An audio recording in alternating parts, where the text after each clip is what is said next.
अध्याय 41। Rock desert city में प्रवेश जोड़ अंत में TLN। इतने प्रतिभाशाली, क्या वे सेंट्रल प्लेन्स से हो सकते हैं? हाई बोडोंग अब अपने पूर्व डू सम्राट की ताकत वापस पा चुका था, शहर के बाहर हवा में मंडरा रहा था। जब उसने गूफी और लिटिल फेरी डॉक्टर को विशाल उड़ने वाले जादुई जानवर एमेथिस्ट विंगलान किंग पर सवार होकर जाते देखा तो उसके डुक्यूई के पंख फड़फड़ाने लगे। उसका मन भटक गया और उसने खुद से बड़बड़ाया।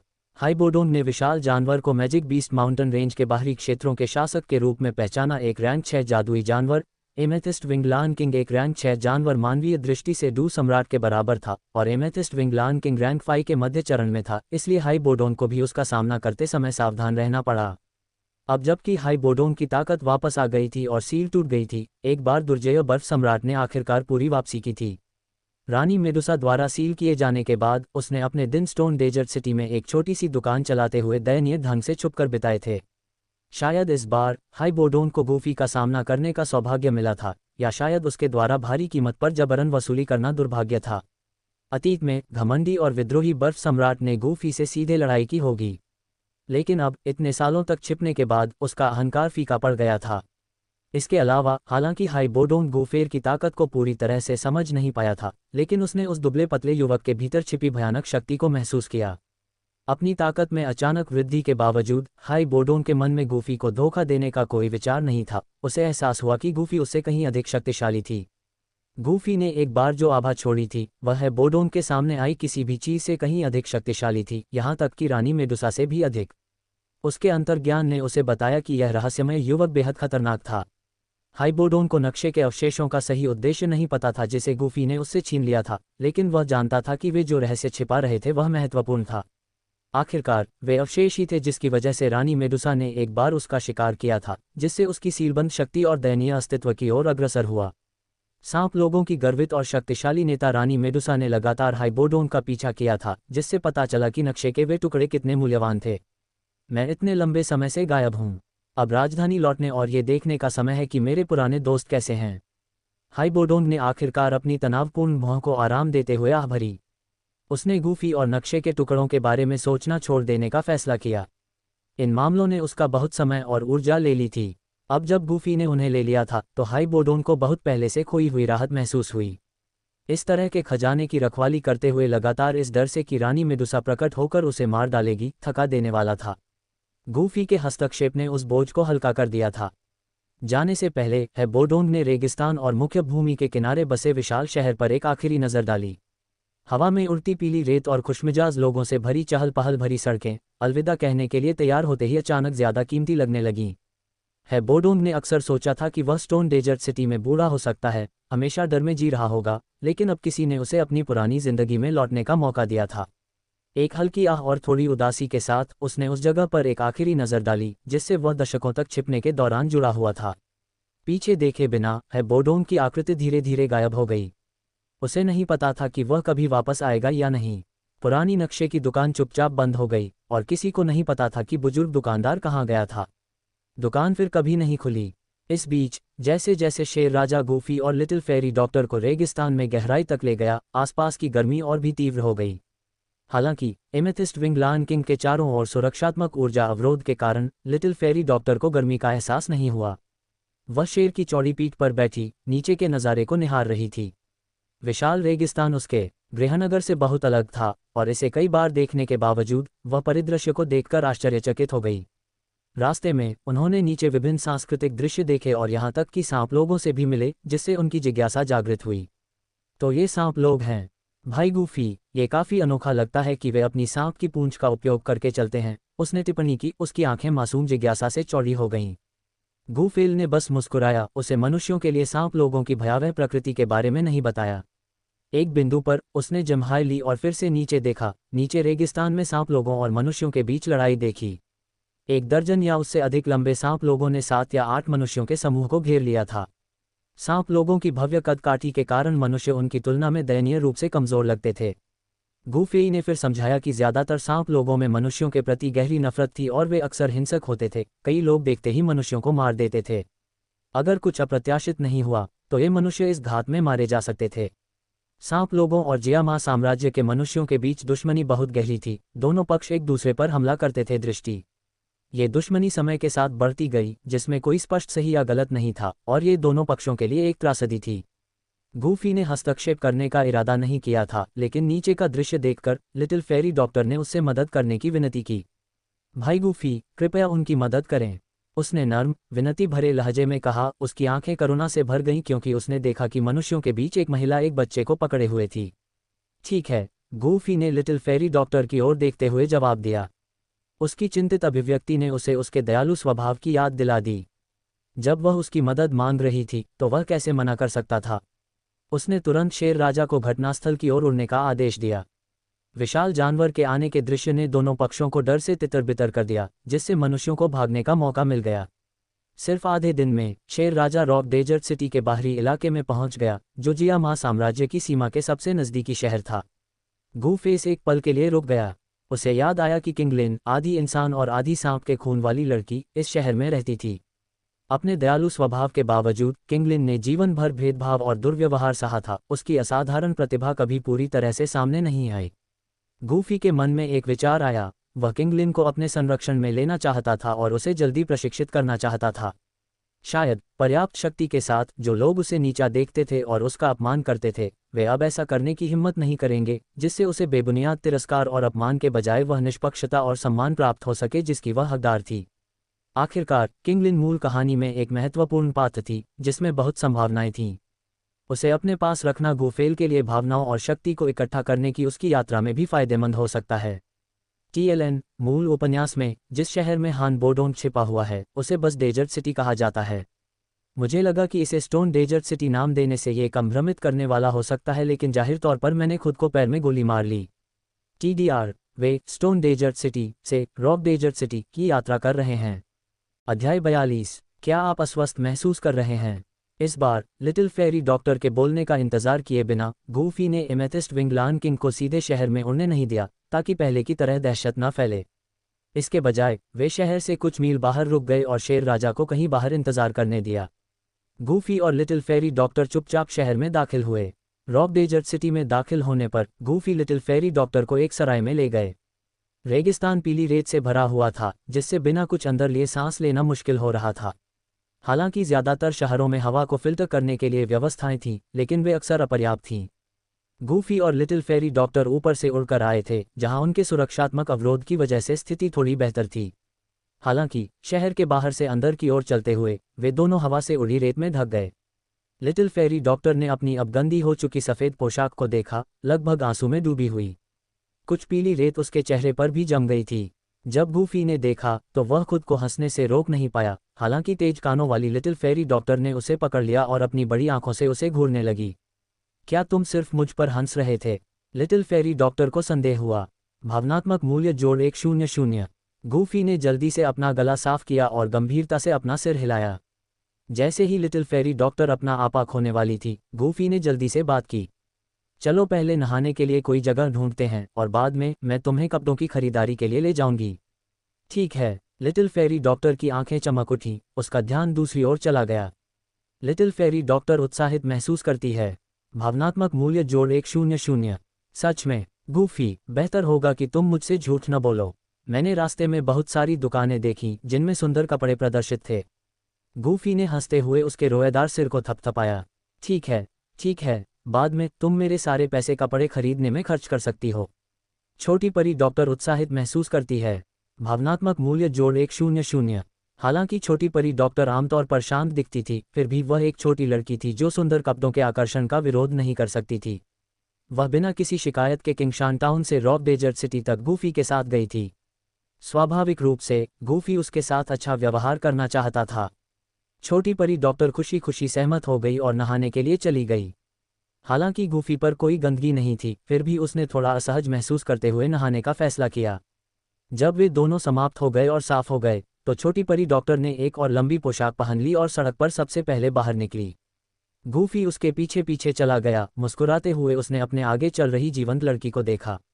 रेगिस्तान में पहुंचने के बाद से उसका व्यक्तित्व बहुत अधिक खुशमिजाज हो गया था। वह अब खुलकर चीज़ें मांगने और यहाँ तक कि मजाक करने की हिम्मत रखती थी, जिससे गूफी काफ़ी खुश थी। इससे पता चलता है कि छोटी परी डॉक्टर अब उस पर पूरा भरोसा करती थी। नहीं, जिस क्षण से वह बिना किसी हिचकिचाहट के उसके साथ किंगशान टाउन छोड़ने के लिए सहमत हुई, ये स्पष्ट था कि उसे उसके साथ रहना तय था। उसका असली व्यक्तित्व शायद ऐसा ही था, हंसमुख और चंचल। किंगशान टाउन की कोमल छोटी परी डॉक्टर उसके लिए एक आदर्श मुखौटा थी जिसका इस्तेमाल वह खुद को छिपाने के लिए करती थी। गूफी, जल्दी करो। जब उसने गूफी को विचारों में खोया हुआ देखा तो छोटी परी डॉक्टर ने पुकारा। आ रही हूँ। गूफी ने हाथ हिलाया और उसकी ओर चली गई। यहाँ के कपड़े काफी अनोखे थे, उतने टाइट और बोल्ड नहीं जितने की छोटी परी डॉक्टर ने पहले देखे थे, लेकिन फिर भी बहुत सारे फीते थे। छोटी परी डॉक्टर ने एक ड्रेस उठाई, एक पल के लिए चुप रही। उसने गूफी पर एक नज़र डाली और उसका चेहरा अचानक लाल रंग की एक अजीब सी छाया में बदल गया। छोटी परी डॉक्टर शर्मीली महसूस करती है। भावनात्मक मूल्य जोड़ 100।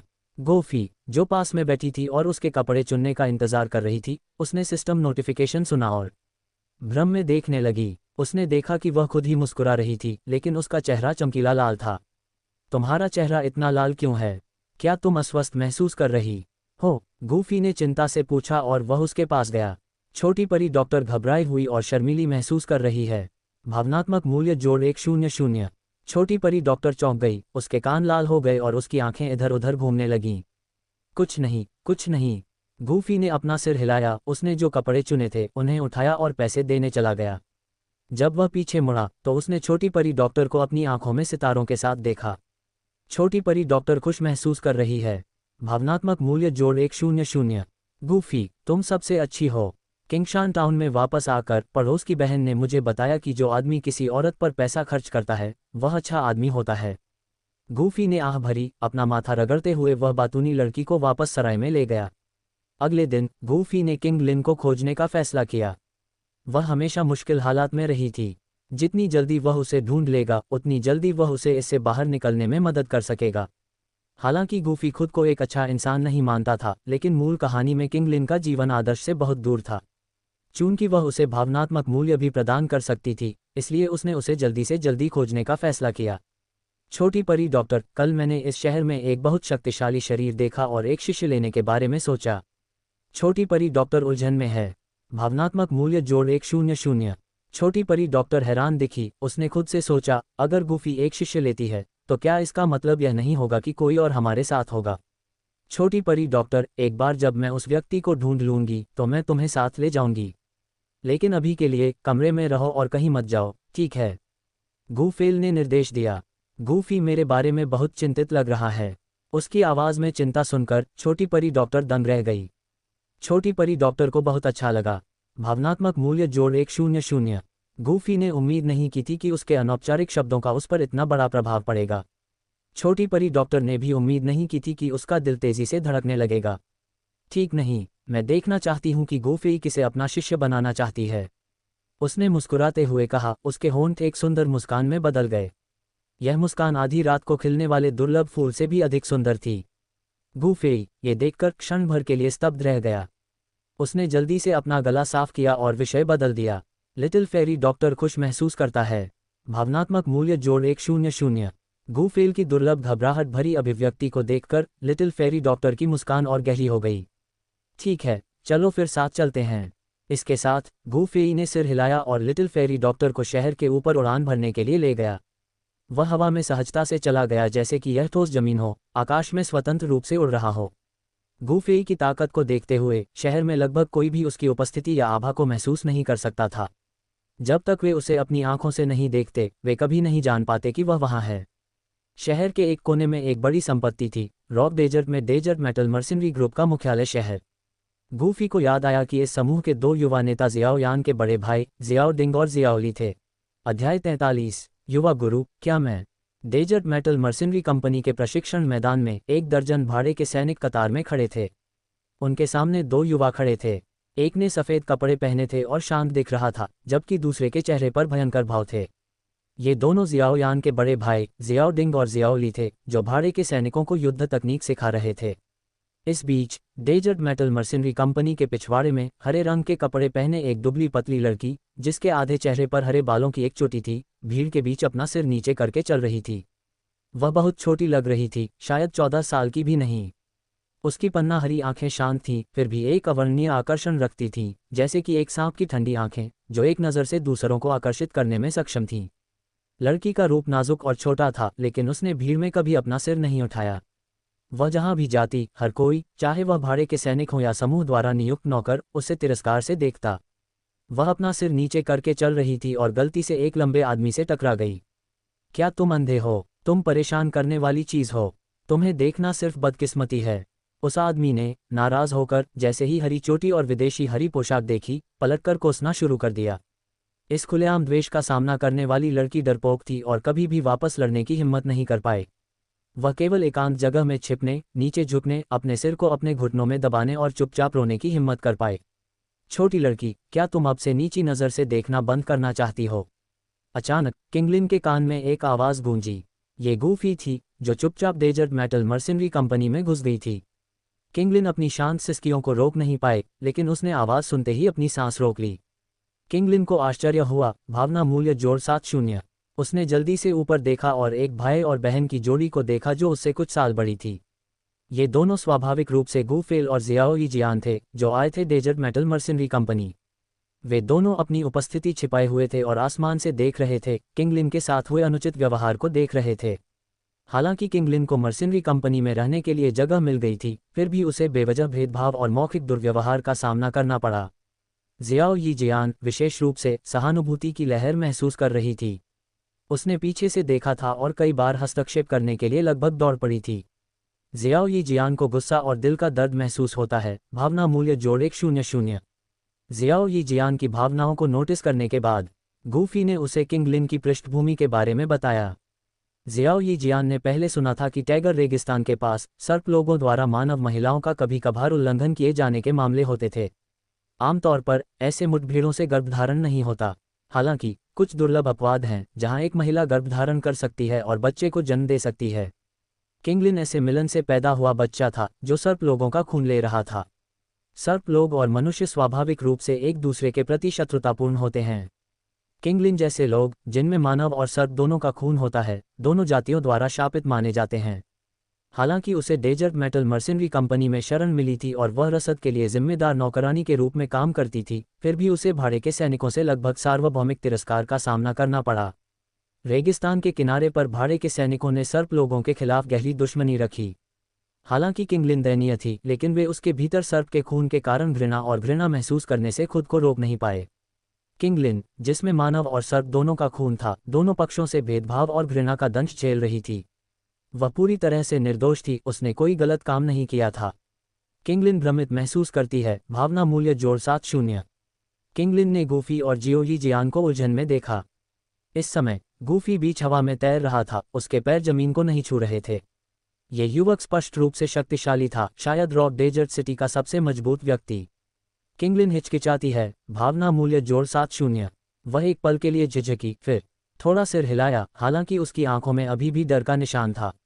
यदि आप मेरा शिष्य बनने का फैसला करते हैं, तो मैं आपको सभी की प्रशंसा करने वाली एक शक्तिशाली व्यक्ति बना सकता हूं, गूफी ने कहा। किंगलिन को लालसा महसूस होती है। भावना मूल्य जोड़ 100। फिर जियाओ यी जियान ने किंगलिन से संपर्क किया, उसे राजी किया। हमारे साथ आओ, ये भाई बहुत शक्तिशाली है। भविष्य में जब आपकी ताकत बढ़ेगी तो कोई भी आपको धमकाने की हिम्मत नहीं करेगा। जियाओ यी जियान दयालु थी, उसकी कोमल आंखें किंगलिन को आराम का एहसास कराती थीं। किंगलिन, थोड़ा और सहज महसूस करते हुए, एक फीकी मुस्कान प्रकट करती थी। किंगलिन आराम महसूस करती है। भावना मूल्य 100। फिर जियाओ यी जियान ने किंगलिन से संपर्क किया, उसे राजी किया। हमारे साथ आओ, ये भाई बहुत शक्तिशाली है। भविष्य में जब तुम्हारी ताकत बढ़ेगी तो कोई भी तुम्हें धमकाने की हिम्मत नहीं करेगा। जियाओ यी जियान दयालु थी, उसकी कोमल आंखें किंगलिन को आराम का एहसास करा रही थीं। किंगलिन, थोड़ा और सहज महसूस करते हुए, एक फीकी मुस्कान प्रकट की। किंगलिन आराम महसूस करता है। भावना मूल्य 100। युवा मास्टर, 17 कर सकते हैं। किंगलिन, बहुत लुभाया हुआ, कुछ आशंका के साथ गूफी को देखा। तुम कर सकते हो। चूंकि मैंने तुम्हें चुना है, इसका मतलब है कि तुम्हारे पास है संभावित। गूफेल ने सिर हिलाया। मैं तुम्हें अपना गुरु मानने को तैयार हूं, युवा गुरु, किंगलिन ने गंभीरता से कहा। लेकिन डेजर्ट मेटल मर्सिनरी कंपनी के 2 नेताओं ने मुझे अपने साथ लेकर और मुझे काम देकर मुझ पर मेहरबानी की है। मुझे जाने से पहले उन्हें अलविदा कहना है ताकि वे चिंता न करें। गूफी सहमत हो गया। उसने भाड़े के सैनिकों के समूह को स्कैन करने के लिए अपनी आध्यात्मिक शक्ति का इस्तेमाल किया और जल्दी से दोनों नेताओं को बुलाने के लिए एक संदेश भेजा। उसकी आवाज़ में भारी दबाव ने प्रशिक्षण मैदान में जिनो डिंग और जियाओली को चौंका दिया। जियाओ डिंग को आश्चर्य और डर महसूस हुआ, भावना मूल्य जोड़ 5-0। जियाओली को आश्चर्य हुआ, भावना मूल्य जोड़ 5-0। जियाओ डिंग और जियाओली जल्दी से वहां पहुंचे जहां गुफेल था। किंगलिन ने धीरे से समझाया कि उसने गुफेल को अपना गुरु मान लिया है और वह दोनों नेताओं के प्रति उनकी पिछली देखभाल के लिए आभार व्यक्त करते हुए वहां से चली जाएगी। जियाओ डिंग और जियाओली राहत महसूस करते हुए और कुछ हद तक आश्चर्यचकित महसूस करते हैं कि गुफेई अपनी युवा उपस्थिति के बावजूद भयानक शक्ति रखता है। उन्हें शुरू में डर था कि उन्होंने इतने मजबूत व्यक्ति को भड़का दिया है, लेकिन स्थिति सुनने के बाद वे किंगलिन के लिए खुश थे।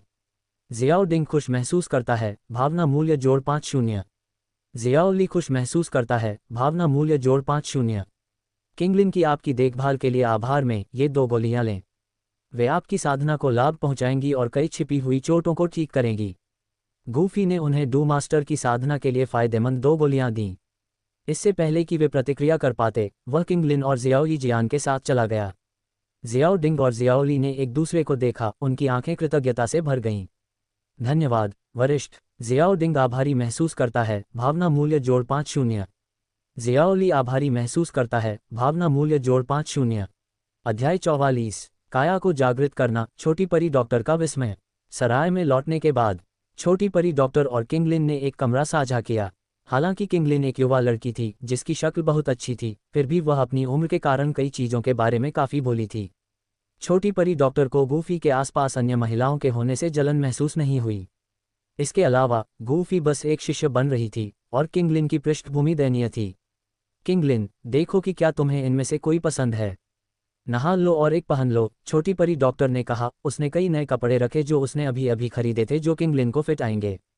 धन्यवाद बहन जियाओ यी जियान। किंगलिन की आंखें थोड़ी लाल हो गईं क्योंकि उसने चुपचाप उनसे मिलना वास्तव में उसके लिए सौभाग्य की बात थी। अगले दिन वे तीनों गूफी, लिटिल फेरी डॉक्टर और किंगलिन सुबह उठे और रॉक डेजर्ट सिटी में घूमे।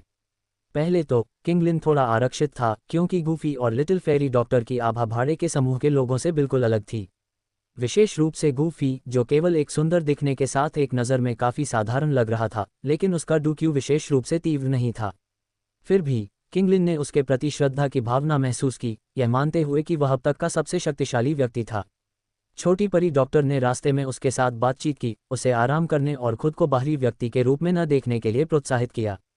गूफी और लिटिल फेरी डॉक्टर दोनों ने उसके साथ एक बच्चे की तरह व्यवहार किया, जिससे वह अधिक सहज महसूस करने लगी। धीरे धीरे उसने अपना सिर ऊपर उठाना शुरू कर दिया, जो हमेशा नीचे रहता था, और उसके चेहरे पर और भी ज्यादा मुस्कान आ गई। वह 14 साल की बेपरवाह लड़की जैसी दिखने लगी।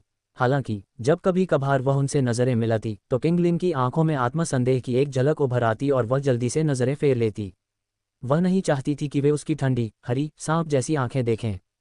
छोटी परी डॉक्टर ने चौकस रहते हुए ये देखा और गूफी से चुपचाप इसका जिक्र किया। किंगलिन बहुत ही आत्मसचेत है, अतीत में उसके साथ अक्सर भेदभाव किया गया होगा, उसने कुछ दुख के साथ कहा। गूफी ने जल्दी से उसे आश्वस्त किया, मैं कोई रास्ता निकालूंगी। छोटी परी डॉक्टर ने गूफी पर बिना किसी शर्त के भरोसा किया। अगर उसने कहा कि वह इसे संभाल लेगा तो उसे पता था कि उसे बस इंतजार करना होगा और देखना होगा। कुछ दिनों के लिए किंगलिन को साथ लाने के बाद गूफी ने फैसला किया कि उसकी क्षमता को जगाने का समय आ गया है। अतीत में उसे इसलिए तंग किया गया क्योंकि वह अपनी क्षमताओं की सही सीमा नहीं जानती थी। अगर किंगलिन अपनी प्रतिभा का पूरा इस्तेमाल कर पाती तो कौन उसे नीची नज़र से देखने की हिम्मत कर सकता था। अगर उसे उन सांप जैसी आंखों में अपार शक्ति का एहसास होता जिसे दूसरे लोग तुच्छ समझते थे, तो शायद वह खुश भी होती, क्योंकि उसे पता होता कि उसके पास खुद की और अपने प्रियजनों की रक्षा करने की ताकत है। किंगलिन के पास शक्तिशाली triple Z green snake flower pupils क्षमता थी, जिससे वह सांप जैसे जीवों को नियंत्रित कर सकती थी और उनकी ऊर्जा को अपने इस्तेमाल के लिए अवशोषित कर सकती थी। उसकी क्षमता असाधारण थी। Triple Z green snake flower pupils के नाम से जानी जाने वाली ये दुर्लभ क्षमता लाखों में एक थी। अगर किंगलिन इसका सही इस्तेमाल कर पाती तो उसका भविष्य उज्ज्वल होता। शुरू में गूफी की भूमिगत मैग्मा क्षेत्र में जाने की कोई योजना नहीं थी, क्योंकि वहां की विशेष लॉ पहले ही मेडुसा द्वारा ले ली गई थी, जिससे केवल ग्रीन लोड्स प्लेटफॉर्म और कोरफायर लोड सीड्स ही बचे थे, जो उसके लिए बहुत कम उपयोगी थे। वह वहां जाकर समय बर्बाद नहीं करना चाहता था, लेकिन अब उसने अपना मन बदल लिया। उसे किंगलिन को वहां लाने की जरूरत थी ताकि उसकी प्रतिभा को जगाया जा सके और 2 सिर वाले फ्लेम स्पिरिट सर्प को नियंत्रित किया जा सके। साथ ही वह ग्रीन लोड्स प्लेटफॉर्म और कोरफायर लोड सीड्स को पुनः प्राप्त कर सकता था। हालांकि वे उसके लिए उपयोगी नहीं थे, लेकिन वे लिटिल फेरी डॉक्टर और किंग लिन को उनकी साधना में तेजी लाने में मदद कर सकते थे। उस रात गू फेई ने लिटिल फेरी डॉक्टर और किंग लिन को योजना के बारे में बताया। किंग लिन उत्साहित महसूस करती है। भावना मूल्य जोड़ 70। किंग लिन की उत्तेजना लगभग स्पष्ट थी जब उसने सुना कि वे यात्रा पर जा रहे हैं। वह जल्दी से अपने कमरे में लौट आए, लेकिन वह और लिटिल फेरी डॉक्टर इतनी देर तक बातें करते रहे कि वह सो नहीं पाए। आखिरकार वह अभी भी एक छोटी लड़की थी और यह उसका इस तरह की सैर पर पहला मौका हो सकता है। अगली सुबह गू फेई लिटिल फेरी डॉक्टर और किंग लिन को बाहर ले गया। मूल कहानी के अपने ज्ञान के साथ वह मैग्मा क्षेत्र के अनुमानित स्थान को जानता था। जैसे जैसे वे करीब आते गए, उसकी शक्तिशाली आत्मा वहां की अनोखी ऊर्जा को महसूस कर सकती थी। तो ये वह जगह है। किंग लिन को संकोच महसूस होता है। भावना मूल्य जोड़ 70। रेगिस्तान में पहुंचने पर किंग लिन हिचकिचाती हुई दिखी। उसने अपनी सांस के नीचे कुछ बुदबुदाया, लेकिन गूफी ने इसे स्पष्ट रूप से सुना और जवाब नहीं दिया। इसके बजाय ये लिटिल फेरी डॉक्टर था जिसने उसे उत्सुकता से देखा। क्या हुआ, किंग लिन? लिटिल फेरी डॉक्टर की चिंतित निगाहों को देखकर किंग लिन ने बोलने का फैसला करने से पहले संकोच किया। वह गू फेल की ओर मुड़ी, ये जानते हुए कि वह उनमें से सबसे शक्तिशाली था और उसकी चिंताओं को समझेगा। भाई गूफी, आधे साल पहले मैंने इस जगह के बारे में कुछ असामान्य महसूस किया। एक बहुत मजबूत उपस्थिति यहाँ से गुजरी। उपस्थिति में कुछ हद तक मेरे वंश के समान महसूस हुआ। जब उसने अपने वंश का उल्लेख किया तो किंग लिन की आवाज़ लड़खड़ा गई और उसने जल्दी से इसे अनदेखा कर दिया। और उस उपस्थिति के सामने सैंड मर्सिनरी कंपनी का नेता भी कहीं कमज़ोर लगेगा, किंग लिन ने कहा। लिटिल फेरी डॉक्टर उत्सुक हो गई और किंग लिन को घूरने लगी, जिससे वह थोड़ी शर्मीली हो गई। उसने उम्मीद नहीं की थी कि किंग लिन दर्जनों मील दूर से एक शक्तिशाली प्राणी को महसूस कर सकती है। याद करते हुए कि कैसे गूफेल ने कहा था कि किंग लिन असाधारण रूप से प्रतिभाशाली है और उसे एक शिष्य के रूप में लेना चाहती है, लिटिल फेरी डॉक्टर को समझ में आने लगा। किंग लिन, तुम सही हो। एक शक्तिशाली प्राणी वास्तव में यहाँ से होकर आया था। गूफी ने किंग लिन की बात सुनने के बाद पुष्टि की। फिर उसने अपनी डूक्यूई का इस्तेमाल किया। जल्दी से हवा में उड़ गया। ऊपर मंडराते हुए उसने रेगिस्तान में एक जगह की ओर अपना हाथ बढ़ाया। एक पल के लिए हवा रुक गई और रेत एक तरफ खींच गई, तेजी से बाहर की ओर फैल गई। कुछ ही देर में रेत के नीचे एक रास्ता दिखाई दिया। किंग लिन को झटका लगा। भावना मूल्य जोड़ 70। भाई गूफी, क्या तुमने यह महसूस किया? तुम अद्भुत हो, किंग लिन ने कहा। गूफी ने कितनी आसानी से एक छिपे हुए मार्ग को उजागर किया, इस पर आश्चर्यचकित थी। हालांकि वह जानती थी कि वह शक्तिशाली था, फिर भी उसकी गति ने उसे आश्चर्यचकित कर दिया। गूफी ने शांति से मुस्कुराया और जमीन पर उतर गया। फिर उसने लिटिल फेरी डॉक्टर और किंग लिन को रहस्यमय मार्ग में नीचे ले जाया, उन्हें इसके सबसे गहरे हिस्से में ले गया। इस भूमिगत क्षेत्र में अग्नि ऊर्जा अविश्वसनीय रूप से घनी थी और तापमान बहुत अधिक था। उनके चारों ओर की हवा गर्मी से विकृत लग रही थी और ऊर्जा की झुलसाने वाली लहरें छोटे से स्थान को भर रही थीं। हालांकि गूफेल के डूक्यूई ने उनकी रक्षा की। लिटिल फेरी डॉक्टर और किंग लिन सुरक्षित थे। किंग लिन पहली बार इस तरह की डूक्यूई ढाल का अनुभव कर रही थी। काफी देर तक जिज्ञासा से इधर उधर देखती रही। वे मार्ग के अंत तक पहुंचने से पहले कुछ देर तक चले। मार्ग के अंत में एक भूमिगत मैग्मा था झील। विशाल गुफा में उब्रलाल मैग्मा धीरे धीरे बहता था। कभी कभी मैग्मा में बड़े बुलबुले बनते थे जो एक नर्म ध्वनि के साथ फट जाते थे, जिससे झुलसता हुआ मैग्मा एक उब्रलाल आतिशबाजी के प्रदर्शन की तरह हवा में उछलता था। अध्याय 45। सर्प युवती यूमेई। गूहे ने अपनी उपस्थिति का खुलासा किया। लिटिल फेरी डॉक्टर और किंग लिन दोनों ही चकित थे। उनके सामने शानदार ज्वलंत दृश्य देखकर मोहित हो गए, जिससे वे रुक गए। मैं तुम्हें कुछ बड़ा दिखाता हूँ। गूफी मुस्कुराया, फिर सीधे मैग्मा में गोता लगाया। कुछ ही देर में वह उभरा। मैग्मा के भीतर से 2 सिर वाले ज्वाला आत्मा सर्प को बाहर निकाला। फिर उसने किंग लिन को उत्तेजित किया, जिससे उसके ZZZ green snake flower pupils काया के प्रभाव शुरू हो गए।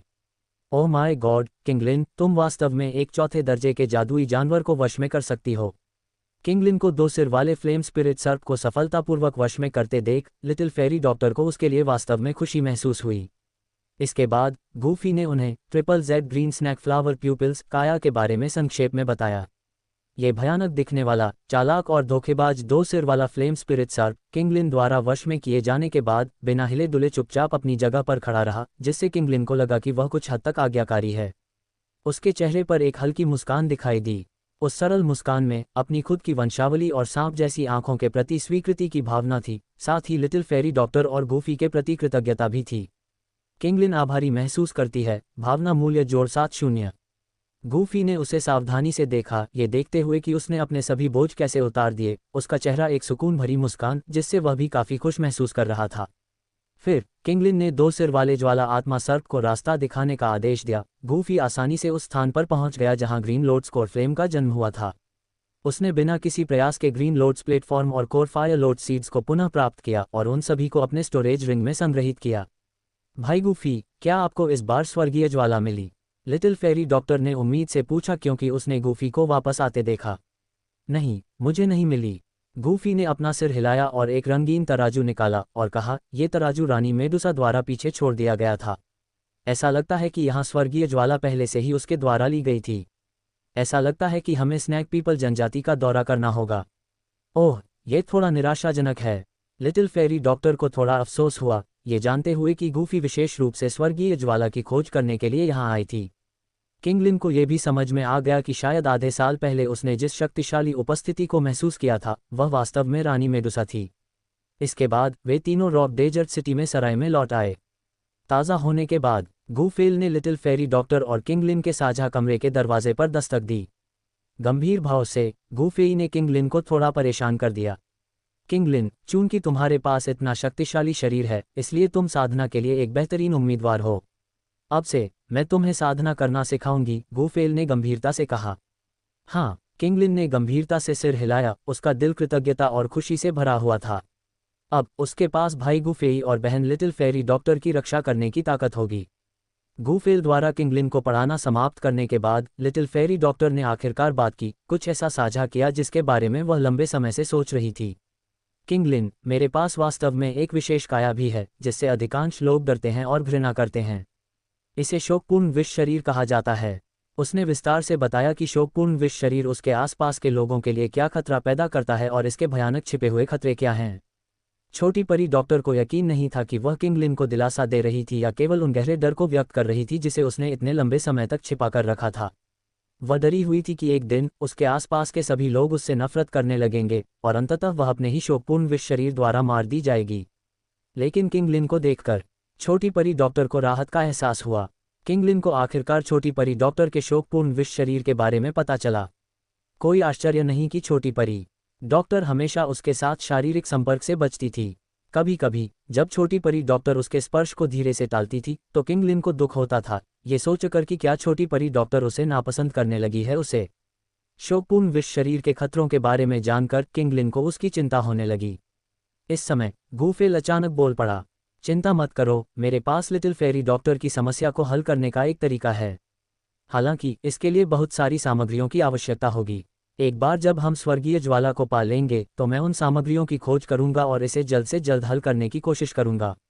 सच में? गूफेई के शब्दों को सुनकर लिटिल फेरी डॉक्टर की आंखों में उदासी गायब हो गई, उसकी जगह आश्चर्य ने ले ली। उसकी चमकदार मुस्कान के पीछे छिपा डर कुछ ऐसा था जिसे सियुफेई ने स्पष्ट रूप से देखा। लेकिन उसने कुछ नहीं कहा, लिटिल फेरी डॉक्टर के खुद बोलने का इंतजार किया। केवल इस तरह से वह अपने आंतरिक संघर्ष को पूरी तरह से हल कर सकती थी। लिटिल फेरी डॉक्टर को उम्मीद महसूस होती है, भावना मूल्य 100। गूफी की बातें सुनने के बाद लिटिल फेरी डॉक्टर की आंखें चमक उठीं, उसके होठों पर अनजाने में एक मुस्कान उभर आए, उसकी बैंगनी आंखें लगभग चमक उठीं। किंगलिन भी उसके लिए वास्तव में खुश थी। इसके बाद उन तीनों ने रॉक डेजर्ट सिटी में 2 दिन तैयारी में बिताए, बैकअप के रूप में बहुत सारी आपूर्ति खरीदी। लिटिल फेरी डॉक्टर और किंगलिन भी खुशी से सभी स्टॉल और दुकानों का पता लगाया। अंत में गूफी ने सांप लोगों की जनजाति के कब्जे वाले रेगिस्तानी क्षेत्र की ओर प्रस्थान करने का फैसला किया। इस बार रॉक डेजर्ट सिटी छोड़ने के बाद गूफी ने एमेथिस्ट विंगलान किंग को बुलाया। गूफी और लिटिल फेरी डॉक्टर ने अपनी यात्रा रोक दी, जिससे किंगलिन हैरान रह गया। लिटिल फेरी डॉक्टर कभी कभी आसमान की ओर देखता था, मानो किसी चीज का इंतजार कर रहा हो। भाई गूफी, बहन लिटिल फेरी डॉक्टर, हम आगे क्यों नहीं बढ़ रहे हैं?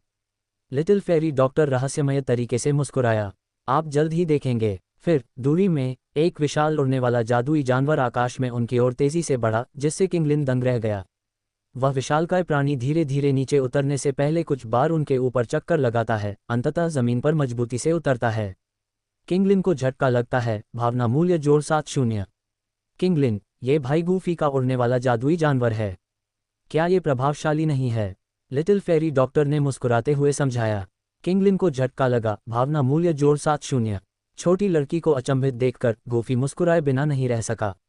उसने उन्हें एमेथिस्ट विंगलान किंग की पीठ पर चढ़ने में मदद की और किंगलिन आखिरकार अपनी अचंभे से बाहर आए, उत्साह से चारों ओर देखने लगी। जैसे ही एमेथिस्ट विंगलान किंग आसमान में उड़ गया, किंगलिन लिटिल फेरी डॉक्टर की तरह शेर पर अपनी पहली सवारी पर पूरे रास्ते रोमांचित थी। नक्शे का अनुसरण करते हुए गूफी और उसका समूह पूरे दिन उड़ता रहा, आखिरकार स्नैक पीपल जनजाति के क्षेत्र में पहुंच गया। चूंकि उनके साथ 2 महिलाएं थीं और उन्होंने लंबी दूरी तय की थी, इसलिए गूफी ने रुकने के लिए एक नखलिस्तान पाया जहां वे झील में स्नान कर सकते थे। ये स्थान हमारे मेई स्नैक जनजाति का क्षेत्र है, कृपया तुरंत चले जाएं। जैसे ही वे क्षेत्र में प्रवेश करते हैं, एमेथिस्ट विंगलान किंग की विशाल आकृति ने स्वाभाविक रूप से मेल स्नैक जनजाति का ध्यान आकर्षित किया। हालांकि छठे दर्जे के जादुई जानवर का सामना करते हुए जनजाति का शुरुआती स्वर विशेष रूप से कठोर नहीं था, बल्कि विनम्र था। यदि आप मरना नहीं चाहते हैं तो भाग जाएं। शेर राजा ने एक भयंकर दहाड़ लगाए। अपने पंखों के फड़फड़ाहट के साथ मेई स्नैक जनजाति के कई सदस्य उड़ गए। शेर राजा की जबरदस्त ताकत के कारण किसी भी सांप ने फिर से पास आने की हिम्मत नहीं की। इस बीच रेगिस्तान के दूसरे हिस्से में लगभग 100 मील दूर एक और लड़ाई हो रही थी। अध्याय 46 यूमेई की आशंका। मुझे उम्मीद नहीं थी कि रेगिस्तान में प्रवेश करने के तुरंत बाद मुझे डूकिंग स्तर के विशेषज्ञ से सामना करना पड़ेगा। आप सांप लोगों की जनजाति के नेताओं में से एक होंगे, है न? गूहे ने मुस्कुराते हुए डूक्यूई के पंखों को अपनी बोक पर हल्के से फड़फड़ाया, एक कदम आगे बढ़ाया। उसने दूर से एक आकर्षक सांप महिला को मुस्कुराते हुए देखा। सांप महिला आकर्षक थी, एक कामुक आकृति के साथ जो आसानी से ध्यान आकर्षित करती थी। उसकी सुंदर हीरे के आकार की आंखें मोहक आकर्षण के संकेत के साथ चमकती थीं। आप कौन हैं? आप आधी रात को हमारे कबीले की गहराई में क्यों आए हैं? क्या आपको नहीं पता कि यह क्षेत्र मनुष्यों के लिए वर्जित है? यूमेल की आकर्षक मुस्कान गायब हो गई, उसकी जगह एक ठंडी, सख्त अभिव्यक्ति ने ले ली। स्पष्ट रूप से वह इस अचानक और भयानक समूह के सामने छोटी मोटी बातें करने का इरादा नहीं रखती थी। हम रानी को देखना चाहते हैं, गूहे ने सीधे कहा। महारानी को देखा। यूमेई की खूबसूरत आंखें खतरनाक हो गईं और उसने व्यंग्यात्मक लहजे में कहा, हमारी सांप जनजाति सालों से मनुष्यों के साथ विवाद में रही है। चर्चा करने के लिए क्या है? यदि आप समझदार हैं तो आप तुरंत चले जाएंगे, अन्यथा जब हमारे सांप जनजाति के 8 नेता इकट्ठा होंगे तो जियामा साम्राज्य में मजबूत लड़ाकों की संख्या काफी कम हो जाएगी, यूमेई ने धमकी दी। ऐसा लगता है कि बात करने के लिए कुछ भी नहीं है, गूहे ने कहा, स्पष्ट रूप से उसकी धमकी से भयभीत नहीं था। जैसे ही उसने बोलना समाप्त किया, उसके बगल में 2 राजा यूमेई को घेरने लगे। प्रतिकूल स्थिति को समझते हुए यूमेल ने पीछे हटने का फैसला किया। नखलिस्तान में वापस मेई सांप जनजाति के सांप लोग शेर राजा की उपस्थिति से भयभीत होकर नखलिस्तान के पास जाने की हिम्मत नहीं कर पाए, इसके बजाय संदेश भेज रहे थे। छठी श्रेणी का जादुई जानवर, यहाँ तक कि उनका सबसे मजबूत नेता यूमेई भी इसे रोकने में असमर्थ होगा। इसके अलावा यूमेई पहले ही जा चुकी थी। शेष सांप लोग केवल शेर राजा और गूफी के समूह पर सतर्क नजर रख सकते थे, उनकी आंखें सावधानी से भरी हुई थीं। ये सांप लोग, जो आमतौर पर देखते ही इंसानों का वध कर देते थे, अब हमला करने की हिम्मत नहीं कर रहे थे। लिटिल फेरी डॉक्टर और किंगलिन के नहाने और साफ कपड़े पहनने के बाद गूफेल ने आगे बढ़ने का फैसला किया। लिटिल फेरी डॉक्टर कोमल दिख रही थी, जबकि किंगलिन अपनी ठंडी हरी आंखों के साथ नाजुक और आकर्षक लग रही थी। रेगिस्तान के कम रूढ़िवादी कपड़े पहने दोनों महिलाएं अपनी सुंदरता में अद्भुत थीं। रेगिस्तान में बहुत गर्मी थी। हालांकि डूक्यूई द्वारा संरक्षित लिटिल फेरी डॉक्टर को यह परेशानी भरा लगा और उसने किंगलिन के उदाहरण का अनुसरण करते हुए अपने लंबे बैंगनी बालों को बांधा और उसे अपने कंधे पर लटका दिया। उसके सुंदर रूप को देखकर गूफी कुछ पल के लिए स्तब्ध रह गई। छोटी परी डॉक्टर, जिसने एक खुली पोशाक पहनी हुई थी जिसमें उसकी गोरी भुजाएं दिख रही थीं, शर्म से लाल हो गई। गूफेल की निगाहों को देखकर उसके कान लाल हो गए और उसने तुरंत नजरें दूसरी ओर घुमा लीं।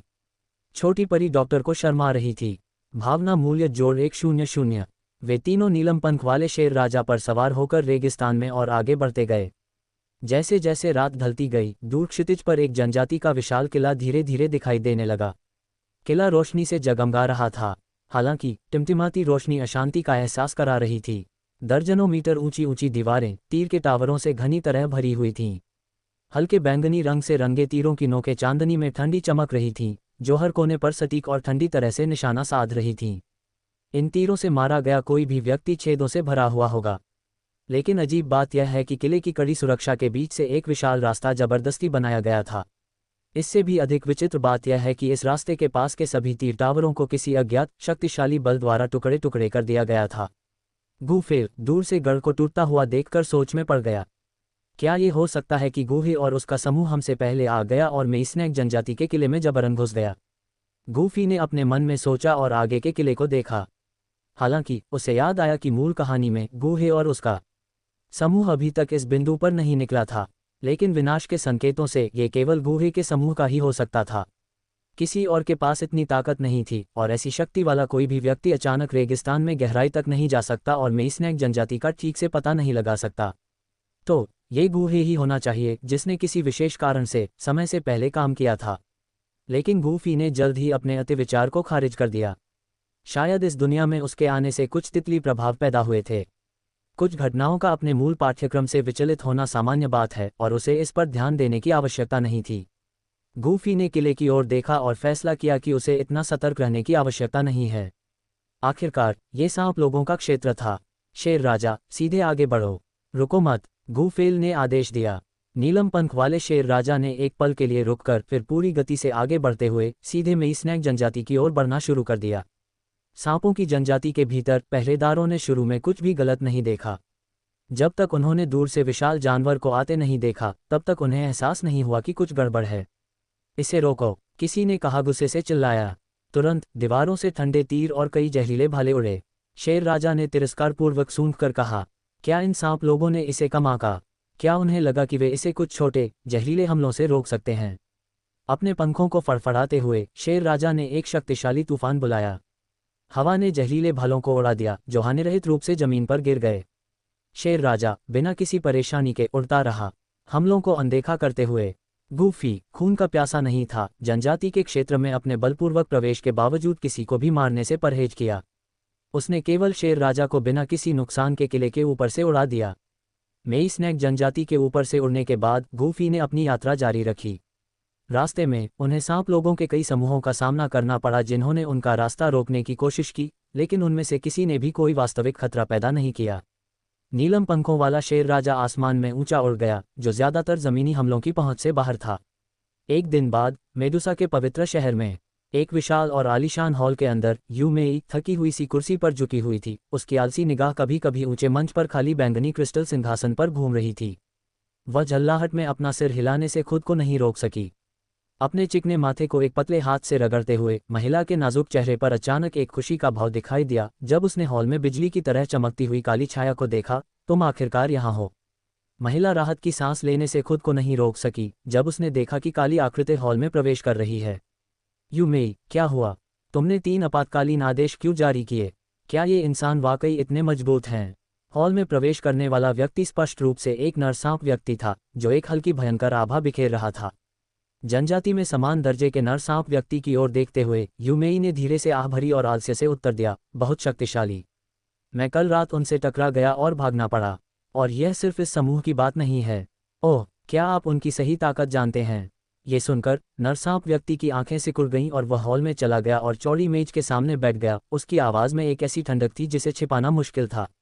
1 डू सम्राट, 3 डू राजा और 4 डू आत्माएं, यूमेई ने अपने लाल होठों को सिकुड़ते हुए उत्तर दिया। जब वह फिर से बोली तो उसका आसन सीधा हो गया और उसके चेहरे पर आलसी भाव गंभीर हो गया। सबसे महत्वपूर्ण बात दूसरा समूह है। अध्याय 47, रानी का विकास। एक मनमोहक दृश्य। यूमेल की अभिव्यक्ति पहले से कहीं अधिक गंभीर थी। आदिवासियों ने बताया कि उस समूह में एक 6ठी रैंक का उड़ने वाला जादुई जानवर था। एक 6ठी रैंक का जादुई जानवर। इन लोगों ने अचानक इतने शक्तिशाली प्राणियों को क्यों इकट्ठा कर लिया है? मोबासी, पुरुष सर्प पुरुष, ने गहरी भौहें सिकुड़ी। उसकी अभिव्यक्ति स्पष्ट रूप से अधिक गंभीर थी। क्या आप 6ठी रैंक के जादुई जानवर के साथ आने वाले अन्य लोगों की ताकत जानते हैं? मोबासी ने पूछा। उसकी आंखें गहरी और चिंतित थीं। 2 बहुत कमजोर युवा लड़कियां और एक लड़का है। मेरे आदिवासी उसकी ताकत को नहीं देख पाए। उन्होंने कहा कि ऐसा लगता है कि उसके पास कोई डुक्यूई ही नहीं है। यूमेई ने अपने आदिवासियों से मिली जानकारी को याद किया। उसकी भौहें कसकर सिकुड़ी हुई थीं। उसे इस रहस्यमय लड़के से बहुत डर लग रहा था जो 6ठी रैंक के जादुई जानवर को वश में कर सकता था। मोबासी ने गहरी आवाज में पूछा, क्या तुमने महारानी को सूचित किया है? उन्होंने क्या कहा? मैंने उन्हें सूचित किया था, लेकिन महारानी बहुत शांत लग रही थीं। उन्होंने मुझे केवल सूचना भेजने और आप सभी को बुलाने के लिए कहा था। यूमेई ने असहाय होकर सिर हिलाया। मोबासी के अविश्वास को देखकर यूमेई अपनी आंखें बंद करने ही वाली थी कि अचानक उसके चेहरे का भाव बदल गया। वह अचानक अपनी कुर्सी से उठ खड़ी हुई। वे यहाँ हैं। जब यूमेई ने शहर के बाहर कई लोगों की अचानक उपस्थिति को महसूस किया तो मोबासी ने भी कुछ महसूस किया। यूमेई के साथ नजरें मिलाते ही उसका चेहरा काला पड़ गया और वे दोनों तुरंत हॉल से बाहर निकल गए और तेजी से आसमान में चढ़ गए। कुछ ही क्षणों बाद वे शहर की दीवार के ऊपर पहुंच गए, जो पहले से ही आपातकालीन लॉकडाउन की स्थिति में थी। उस समय शहर की दीवार के बाहर एक विशाल जादुई जानवर हवा में मंडरा रहा था, जिसके सामने कुछ ही दूरी पर कई आकृतियां तैर रही थीं। नए लोग गूहे और उनका समूह थे, साथ में यूं एकमात्र डू सम्राट विशेषज्ञ जिसे उन्होंने आमंत्रित किया था, काले रंग की पोशाक पहने हुए थे। मानव, तुम बिना अनुमति के हमारे क्षेत्र में क्यों घुस आए हो? मोबासी ने गुस्से से चिल्लाया। हे, तुम मोबासी होगे, मोस्नैक जनजाति के नेता। गूहे मुस्कुराते हुए धीरे से आगे बढ़े। तुम कौन हो? मोबासी ने व्यंग्य किया। हे, मैं गूहे हूँ, मध्यम आयु वर्ग के व्यक्ति ने हल्की मुस्कान के साथ उत्तर दिया। गूहे, जियामा साम्राज्य का पिलकिंग। ये नाम वाकई बहुत मशहूर है। गूहे नाम सुनकर यूमेई और मोबासी दोनों थोड़े हैरान हुए। हालांकि सर्प लोग शायद ही कभी मानव विशेषज्ञों को स्वीकार करते थे, लेकिन उन्हें गूहे जैसे मास्टर की मियागर को उचित सम्मान देना पड़ा, क्योंकि वे जानते थे कि उनके स्तर का कोई व्यक्ति कितना प्रभाव डाल सकता है। हे प्रिय नेताओं, हम रानी मेडुसा के साथ कुछ महत्वपूर्ण चर्चा करने के लिए आपके कुलीन कबीले में आए हैं। क्या हम आपको महारानी से मिलने के लिए कहने का कष्ट कर सकते हैं? गूहे ने विनम्रतापूर्वक मुस्कुराते हुए पूछा। महारानी से मिलना? क्षमा करें, हम ऐसा अनुरोध नहीं कर सकते। मोबासी ने बिना किसी हिचकिचाहट के अपना सिर हिलाया, सीधे मना कर दिया। गूहे, आपको अपने लोगों को लेकर जल्दी से चले जाना चाहिए। जैसे ही दोनों पक्षों के बीच स्थिति तनावपूर्ण हो गई, आकाश में एक विकृत स्थान से अचानक एक आकृति दिखाई दी। शानदार बैंगनी वस्त्र पहने एक सुंदर महिला की अचानक उपस्थिति ने तुरंत ध्यान आकर्षित किया। उसका सुडौल शरीर, भरा हुआ और आकर्षक, एक पके आड़ू की तरह एक सूक्ष्म आकर्षण बिखेर रहा था। उसके लंबे काले बाल उसके सुगंधित कंधों पर लापरवाही से बहते हुए उसकी पतली कमर तक गिर रहे थे। लबादे के नीचे एक बैंगनी सांप की पूंछ झांक रही थी, जो एक जंगली मोहक आकर्षण के साथ धीरे धीरे हिल रही थी, जो किसी के शरीर को बेवजह गर्म कर देती थी। रानी मेडुसाल। इस आकर्षक महिला के आगमन के साथ गूहे और उसके समूह को आखिरकार थोड़ा तनाव महसूस हुआ। यहाँ तक कि यून, जो खुद एक डू सम्राट थी, कुख्यात रानी मेडुसा का मुकाबला नहीं कर सकती थी। इस बीच दूसरी तरफ एक तेज उड़ान के बाद नीलम पंख वाले शेर राजा धीरे धीरे मेडुसा के पवित्र शहर के पास पहुंचे। छोटी परी डॉक्टर किंगलिन, तुम दोनों यहाँ रुको, मैं जल्द ही वापस आ जाऊंगा। गूफी ने दोनों लड़कियों को निर्देश दिया, क्योंकि उसने शेर को रोका, कुछ महसूस किया। वह जाने से पहले उन्हें याद दिलाने के लिए पीछे मुड़ा। लिटिल फेरी डॉक्टर चिंतित महसूस करता है। भावनात्मक मूल्य जोड़ 100। किंगलिन चिंतित महसूस करता है। भावनात्मक मूल्य जोड़ 70।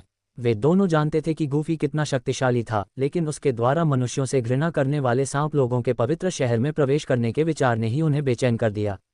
गूफी के पास अलविदा कहने और तेजी से भागने से पहले उन्हें थोड़ा आश्वस्त करने के अलावा कोई विकल्प नहीं था।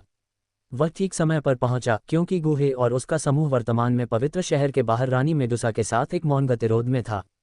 गूहे और अन्य लोगों को ये पहचानते हुए देखकर कि बाहर की आकृति केवल रानी मेडुसा का भ्रम थी, और फिर बलपूर्वक पवित्र शहर में प्रवेश करते हुए गूफी ने जल्दी से उसकी दिशा निर्धारित की और चुपके से सांप लोगों के पवित्र शहर में घुसपैठ की। रानी मेडुसा ने उन्हें भ्रमित करने के लिए कई अलग अलग स्थानों पर स्वर्गीय ज्वाला की आभा को फैलाया था, लेकिन गूफी स्वर्गीय ज्वाला की आभा से काफी परिचित थी। पूरे पवित्र शहर में अपनी धारणा को फैलाते हुए गूफेर की अपार मानसिक शक्ति ने उसे जल्दी ही सच्चे स्रोत का पता लगाने में मदद की, गूहे और उसके समूह की तरह बिना किसी उद्देश्य के भटके। जल्द ही गूफी शहर के पूर्वी हिस्से में पहुंच गया।